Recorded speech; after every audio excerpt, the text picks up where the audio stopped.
24వ రోజు మరో మలుపు నా ఆత్మకథ అంటూ రమణి గారు ఈ రోజండి స్పిరిచువాలిటీలో మొదటి మెట్టు అంటూ తానేం చెప్తున్నారో తెలుసుకుందామా. పౌలు గారి శరీరంలో ఉంచబడిన ముళ్ళు కథ. మనిషి ఆధ్యాత్మికతతో కూడైన తరువాత వచ్చే కష్టాలు శిక్షలు కాదు, శిక్షణ. నాకు కలిగిన ప్రత్యేకతలు బహు విశేషంగా ఉన్నందున నేను అత్యధికంగా హెచ్చిపోకుండా నిమిత్తం నాకు శరీరంలో ఒక ముళ్ళు, నేను నల్ల కొట్టుటకు సాతాను యొక్క దూతగా ఉంచబడిను అని పౌల్ బైబిల్లో రాయడం జరిగింది. మనిషి మనస్సు పుట్టుకతో వస్తుంది, క్రమంగా వికసిస్తూ ఉంటుంది, ప్రపంచాన్ని చూస్తుంటుంది. ఎప్పుడైతే తమరిలోని ఆత్మ మనసు ఒకటిగా మారుతాయో, ఒకదానిలో ఒకటి మమైక్యమైపోతాయి, ఆ రోజు తమరి జీవితంలో ఎలాంటి సమస్య ఉండదు, ఎలాంటి కష్టాలు రావు. ఎందుకంటే తమరి వద్ద అన్ని కష్టాలకు ఆపదలకు పరిష్కారం ఉంది కనుక. అది కూడా తమరి మనసులోనే ఎప్పుడైనా సవాలు ఎదురైతే తమరు తమ మనసుకు చెప్పుకోండి, ఇది ఒక్కటే, మీ ఆత్మ పరమాత్మ నుంచి వచ్చినది. శ్రీకృష్ణ ఉపదేశము. జీవిత గమనంలో ఎన్నో సమస్యలు. ఇవన్నీ ఎందుకు చెప్తున్నానంటే, మళ్ళీ కొత్త సమస్య ఎదురైంది, చక్కగా పిల్లలిద్దరు పెద్దవారు అవుతున్నారు, బిజినెస్ బాగా పెరిగింది, నేను ఇంట్లో అంతా సర్దుకోగలుగుతున్నాను, అంతా బాగుంది కదా అనుకుంటే మళ్ళీ శారీరక బాధ. ప్రతిరోజు పొట్టలో నొప్పి రావడం, డాక్టర్ దగ్గరికి వెళ్ళి చూపించుకుంటే ఇన్స్పేషనల్ హెర్నియా ఫామ్ అయ్యింది, బాబు పుట్టినప్పుడు చేసిన సర్జరీ సరిగా అవ్వలేదు, అందువల్ల కడుపు నొప్పి వస్తుంది అని చెప్పారు. రోజు రోజుకి దాని తీవ్రత పెరిగిపోయి ఎప్పుడో ఒకప్పుడు బరస్ట్ అవుతుంది. దీనికి అర్జెంటుగా సర్జరీ చేయాలని డాక్టర్లు చెప్పారు. దాని వెనుక జరిగిన సంఘటన ఏంటంటే, బాబు పుట్టినప్పుడు జరిగిన సంఘటనే. సర్జరీ అనగానే అమ్మ ఎన్నో ఆల్టర్నేటివ్ మెడిసిన్స్ కోసం వెతికింది. ఎన్నో పూజలు, వ్రతాలు, యాగాలు అన్నీ చేస్తూ నా బాధను తగ్గించాలని అమ్మ సాయశక్తులా ఎంతో ప్రయత్నిస్తున్న క్రమంలో నేను యోగాకి రెగ్యులర్గా వెళ్ళడం, భిక్షమయ్య గురుజీ దగ్గర 3 రోజులు యోగ సాధన చేశాను. ఎందుకంటే పిల్లలు చిన్నవాళ్ళు, ఇప్పుడు ఆపరేషన్ చేయించుకున్న మళ్ళీ 5-6 నెలలు మంచం మీద ఉంటే పిల్లలు బెంగపడతారని. ఇలాగా 4 సంవత్సరాలు గడిచాయి. బాబుకి 5వ సంవత్సరం వచ్చింది. నా ప్రాబ్లం కూడా చాలా ఎక్కువైంది. సర్జరీ తప్పనిసరి పరిస్థితుల్లో చేయాల్సి ఉంది. ఎందుకంటే ప్రతిరోజు 3-4 సార్లు కడుపులో నొప్పి వస్తుంది. బ్యూటీ క్లినిక్ చాలా బిజీగా ఉండటం, ఎంతమంది స్టాఫ్ ఉన్నా నేను క్లయింట్కి అటెండ్ అవ్వడం, అలా అటెండ్ అయినప్పుడు 1 గంట నిల్చుంటే వెంటనే నొప్పి ఎక్కువైపోయేది. ఇలా ఉండగా కొన్ని రోజులు ఒక బెల్ట్ పెట్టుకోవటం, ఆ బెల్ట్ వల్ల తిన్న తిండి అరగక తలనొప్పి వచ్చేయడం, అంటే ప్రతిరోజు తలనొప్పి కానీ కడుపులో నొప్పి కానీ 2 వస్తూనే ఉండేవి. ఇది తప్పితే అది, అది తప్పితే ఇది. పిల్లలు చాలా బెంగ పెట్టుకుంటున్నారు. బాబు చాలా చిన్నవాడు. నొప్పితో నేను మంచం మీద పడుకుంటే బాబు పాప నా దగ్గరికి చేరిపోయేవారు. అప్పుడు బాబు అంటుంటేవాడు, మమ్మీ నువ్వు తొందరగా చచ్చిపోతావా, అందరి మమ్మీలు బాగున్నారు, నువ్వు చచ్చిపోతావా అని. అప్పుడు మా పాప అంటుండేది, తమ్ముడు అలా అనకూడదు అని. వాడు మాట్లాడకుండా సైలెంట్గా ఉండేటట్టు చేసేది. ఇద్దరూ నా పక్కనే పడుకునేవారు. అది చాలా బాధాకరమైన సన్నివేశం. కానీ తప్పేది కాదు. ఏం జరుగుతుందో ఏమవుతుందో తెలియదు. కానీ ప్రతిరోజు కూడా ఈ సంఘటన జరుగుతూనే ఉండేది. సమయమే పరివర్తన తెస్తుంది. కాలమహిమ అన్నది కాల స్వభావం మీద ఆధారపడుతుంది. జీవితంలో ప్రతి క్షణం నిర్ణయాల మీద ఆధారపడి ఉంటుంది. ప్రతి ఒక్క అడుగులోనూ రెండో అడుగు గురించి నిర్ణయం తీసుకోవాల్సి వస్తుంది. తన ప్రభావాన్ని వదిలి వెళ్తుంది. నేడు తీసుకున్న నిర్ణయం భవిష్యత్తులో సుఖానికి లేదా దుఃఖానికి కారణమవుతుంది. కేవలం తనకే కాదు, ఇది తనతో పాటు తన కుటుంబానికి, అలాగే రానున్న తరాలకు కూడా. రాధే శ్యామ్. చాలా మంది డాక్టర్ల దగ్గరికి తిరగటం జరిగింది. ప్రతి ఒక్క డాక్టర్ ఇది చాలా క్లిష్టమైన ఆపరేషన్ అని చెప్తున్నారు. ఎందుకంటే ఇప్పుడు వెంటనే చేయించుకుంటే మీరు చాలా జాగ్రత్తగా ఉండాలి, బెడ్ రెస్ట్ లో ఉండాలి, ఏ పని చేయకూడదు, భవిష్యత్తులో కూడా చాలా సున్నితంగా ఉండాలి అని. ఒకవేళ సర్జరీ చేసుకోకపోతే ఏ సమయంలో అది బరస్ట్ అయిపోతుందో చెప్పలేమని, అలా జరిగితే దానికి ప్రాణమే నష్టమవుతుందని చెప్పారు.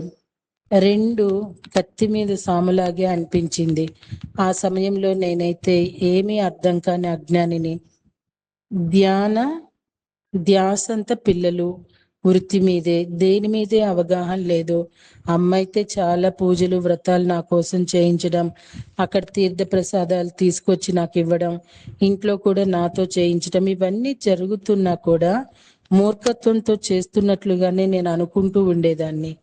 ఎందుకంటే ఆ సమయంలో ఆధ్యాత్మికం మరియు సైన్స్ వేరు అన్న భావంతో నేను చూస్తుండేదానిని.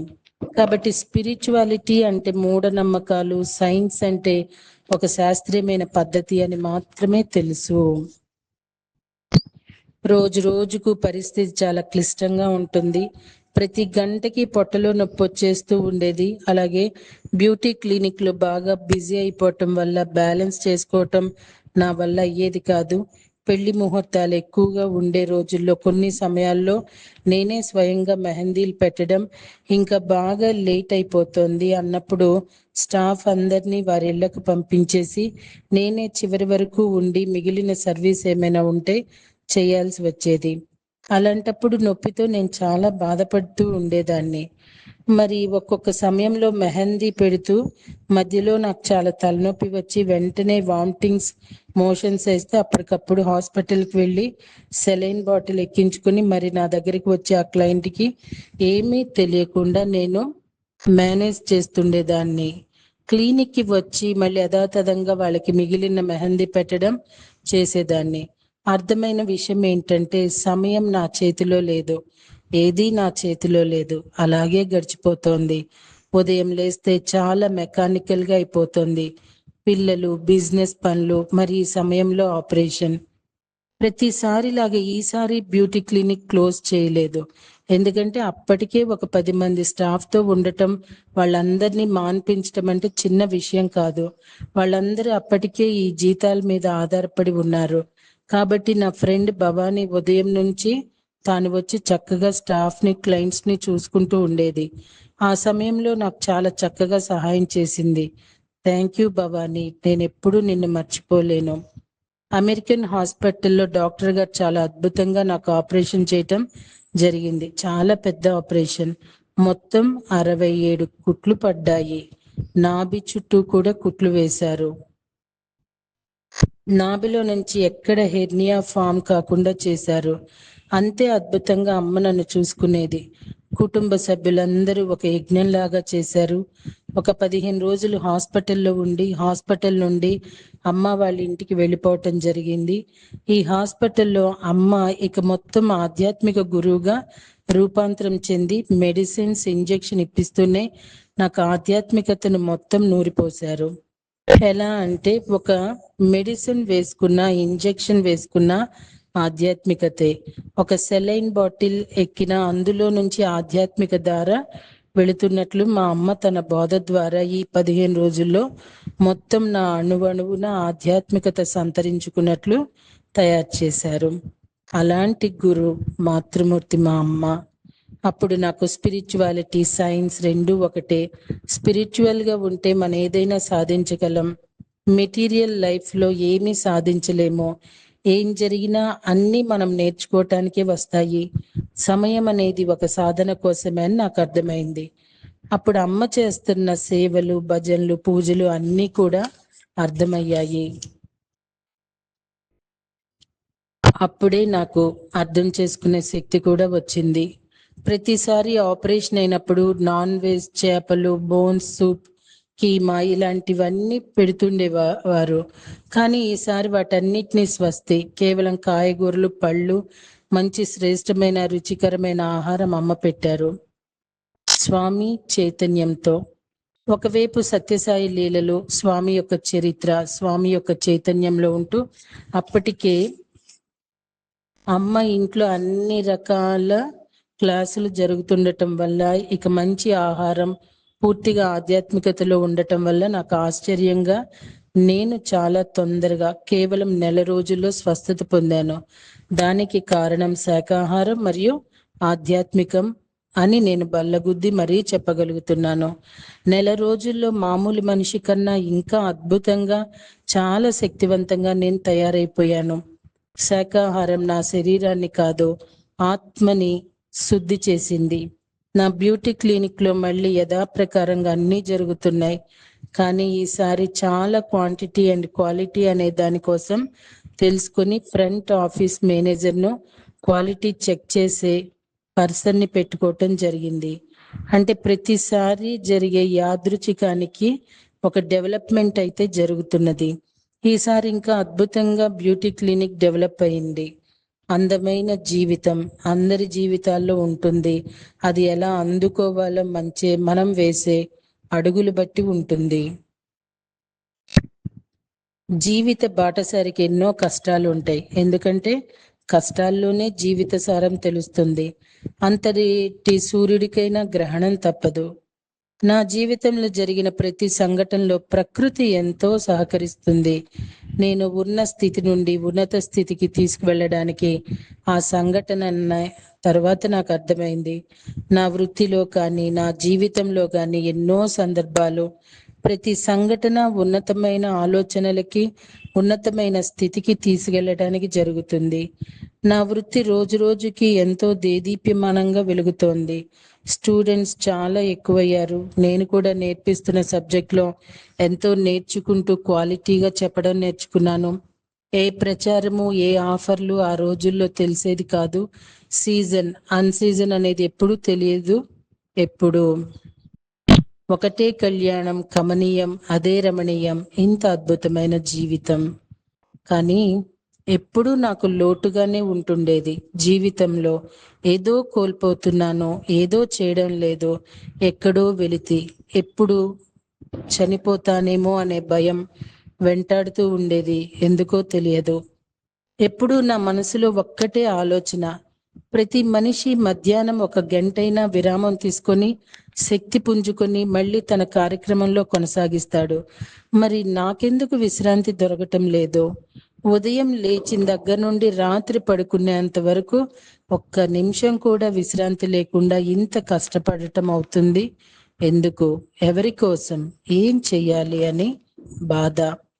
బయటకు చూడటానికి చాలా చక్కగా 3 నెలలకు ఒకసారి బ్యూటీ అకాడమీలో కొత్త కొత్త బ్యాచ్లు, పెళ్లి కూతుళ్ళ సందడి, నిత్యం సర్వీసులు, ప్రత్యేకమైన ట్రీట్మెంట్లు, ఇలా ఎంతో అద్భుతంగా జరుగుతున్న మనసులో ఏదో తెలియని వెలితి అయితే రోజు రోజుకు ఎక్కువైపోతుంది. దీనివల్ల మళ్ళీ విపరీతమైన తలనొప్పి. అమ్మ ధ్యాన మార్గంలోకి ప్రవేశం. అప్పుడప్పుడే అమ్మ ధ్యాన మార్గంలోకి ప్రయాణం మొదలు పెట్టారు. నా పరిస్థితి, నేను పడుతున్న వేదనను చూసి చలించిపోయి నన్ను కూడా తన దారిలోకి నడిపించాలని తప్పించారు. ఆ సమయంలో అక్కైపాలెం షిరిడి సాయి గుడిలో ధ్యానం క్లాసులు జరుగుతూ ఉంటే వాటికి అమ్మ రోజు హాజరవుతుండేవారు. అక్కడ జరుగుతూ ఉండే కార్యక్రమ విశేషాలు, అక్కడికి వచ్చిన మాస్టర్ యొక్క స్పీచ్లు అన్నీ నాకు ప్రతిరోజు వివరిస్తూ ఉండేవారు. మా వీధిలో అనురాధ, రమేష్ గారు అనే దంపతులు ఉండేవాళ్ళు. వారు కూడా క్లాసెస్ కి ప్రతిరోజు అటెండ్ అవుతూ ఉంటారు. అలాగే వారు నన్ను కూడా ప్రతిరోజు ధ్యానం క్లాస్కి రమ్మని ప్రోత్సహించడం జరిగింది. 1-2 రోజులు ఆ పని ఈ పని అని చెప్పి పని ఒత్తిడి వల్ల నేను వెళ్ళలేకపోయాను. కానీ వారు పట్టు వదలకుండా రోజు రమ్మని అడగటంతో ఒక రోజు కాదనలేక మొహమాటంగా వెళ్ళడం జరిగింది. అంతకన్నా ముందు అమ్మా నాన్న స్కూల్ ఉండటం వలన వాళ్లకు ఎవరి ద్వారానో తెలిసి ఈ స్కూల్లో మెడిటేషన్ నేర్పించడానికి వచ్చారు. రమణమ్మ ఆంటీ, హేమలత అక్క, సీనియర్ పిరమిడ్ మాస్టర్స్ స్కూల్కి వచ్చినప్పుడు అమ్మ నన్ను పిలిచారు. నాకు ఆరోగ్యం బాగోదని, మెడిటేషన్ చేస్తే బాగుంటుందని చెప్పి ఆ ఉదయాన్నే పిలిస్తే నేను వెళ్ళాను. వాళ్ళు నన్ను మెడిటేషన్లో కూర్చోబెట్టారు. నేను ధ్యానంలో కూర్చున్న వెంటనే నా కళ్ళల్లో నీళ్లు ధారాళంగా కారుతూనే ఉన్నాయి. ఇదంతా కూడా ఆత్మానందం అని తరువాత తెలిసింది. రేపటి రోజునండి కుమారి మేడంతో ధ్యానం. అంటే సీనియర్ పిరమిడ్. సో తెలుసుకుందామా? Thank you.